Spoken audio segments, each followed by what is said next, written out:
Hello and welcome to Beyond the Boundary. This is the 2015 season preview for the Fremantle Dockers. My name's Nick Gyson. I'm joined by Josh Rigard and Vinay Lakshman as always. Now boys, the Fremantle Football Club, is this their last chance for a flag? I think so. Yep. For the next couple of years anyway, because they've got Sandy, McFarlane and Pav, three of their key players that are pushing the end of their careers. So when we say last chance, Vinay, we talk about that core group of players we've seen in this little premiership window of theirs, which I've had for quite a few years. Obviously the 2013 grand final appearance, we've seen this group of players. And they're all getting on, as Josh says. So what do you see from them? Yeah, look, I want to say it's not their last tilt to the flag because I do rate Fremantle as a team and I do think they work very well and I do like what Ross Lyne's doing. Yeah. But having said that, you can't argue with the fact that Sandilands, Pavlich and McFarlane are arguably their most important players. Structurally speaking, Sandy is a big one, and Elmac is, as well as Pav, is probably their number one forward. Yeah. And you know, the worrying thing for me is they don't have any clear replacements for these people. Yeah. You know, Jonathan Griffin's a great ruckman, but I think he's 29 already, 29 or 30. 28. Yeah, and I don't see Zach Clark being as influential as Aaron Sandilands or as imposing as him. So I probably have to, reluctantly admit that it's probably their best chance at a flag. Whether it's their last chance, I'm not sure, but it's their best chance at a flag. When we look at this group of players, their core group of players that we speak about, these are the players 28 or older. Dawson, Sylvia, Pearce, Griffin, Mzungu, Crowley, Mundy, McFarlane, Pav, Sandilands, Johnson and Duffield. Wow. Yeah. It's quite incredible. And all those are best 22. Majority of them over 30 as well. So but they're all over 28, so they're past their peak. They're not getting any better. They're on the cusp of retirement, many of them. So you've just got unless they pull a Gary Ablett. Unless they pull a Gary Ablett. Become better, yeah. And somehow become better. But you've just got to see them this season really churn out their best performance that they've ever given. You talked about how vital Pavlich and Sandilands were just before. They're still heavily relying on them. If one of them goes down, it's going to be a big problem for them. Oh, without a doubt. Their depth isn't as good as what other top four teams are. Yep. You look at Hawthorn, the depth there, the Sydney depth there. Even North Melbourne that pushed Port Adelaide. Geelong, Port Adelaide. They've got depth almost in every area.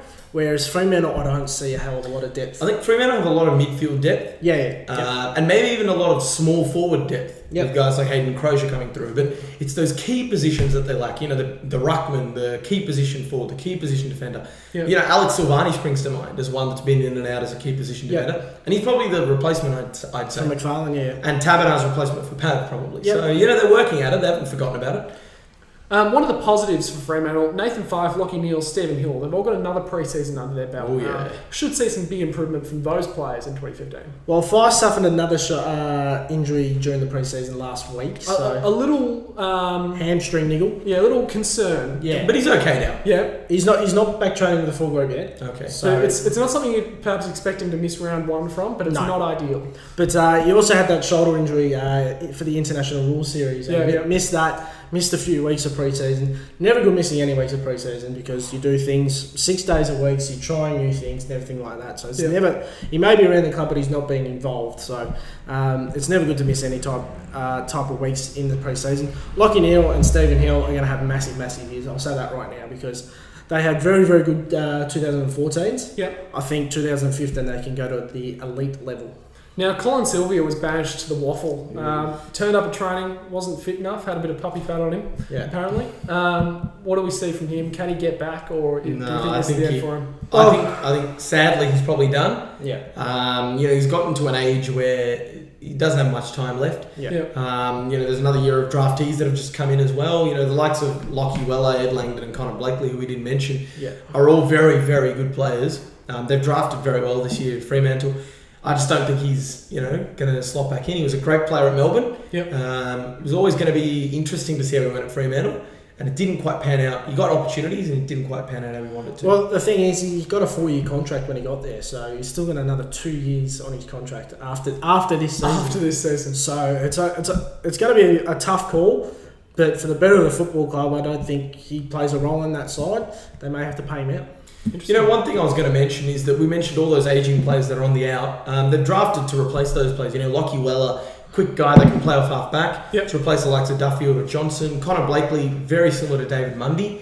Very good inside and outside player. Very reliable, steady kick as well. And you've got the likes of Ed Langdon, Sean Hurley, Ethan Hughes, Josh DeLuca Cardillo is a very talented young small forward who's going to be interesting for them as well. So, they do have some talent coming through the ranks, Fremantle. So what do we see from them in 2015? Their best 22, there's absolutely no question. It's a top 4 quality best 22. Oh, yeah. But are we going to see that 22 every week of the season? Probably not. Are we going to see that 22 come finals time? And should they make the finals or make the finals in a good position to have a soul on a flag? Can they do it? Mind you, if you're getting your best 22 on a park any week of the season, you're doing pretty well. It's tough. It's very tough, let alone a season.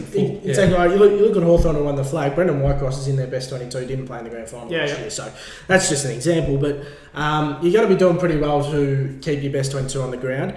It depends how many you lose of your best 22, whether you can cover it. I agree. So if they lose 1 or 2, maybe they'll be okay. So it's almost a very simple formula when you look at Fremantle. If they get unlucky injuries, they're going to have a poor season. If they don't get those unlucky injuries, they could do anything. It's almost that simple. If they get the unlucky injuries, I don't think they'll have a poor season just because they're too good a side to fold that easily. Yeah, that's they've still got Hayden Crozier, we forgot to mention, Cameron Sutcliffe, Tom Sheridan. They've got some very talented young players that 22. So I don't think they'll have a poor season. I think it'll impact their season as it impacts anyone else, but I don't think they're as well equipped to deal with it as the likes of Hawthorn, Geelong, Sydney, Port Adelaide are. But having said that, I don't think they'll have a poor season if they get injuries.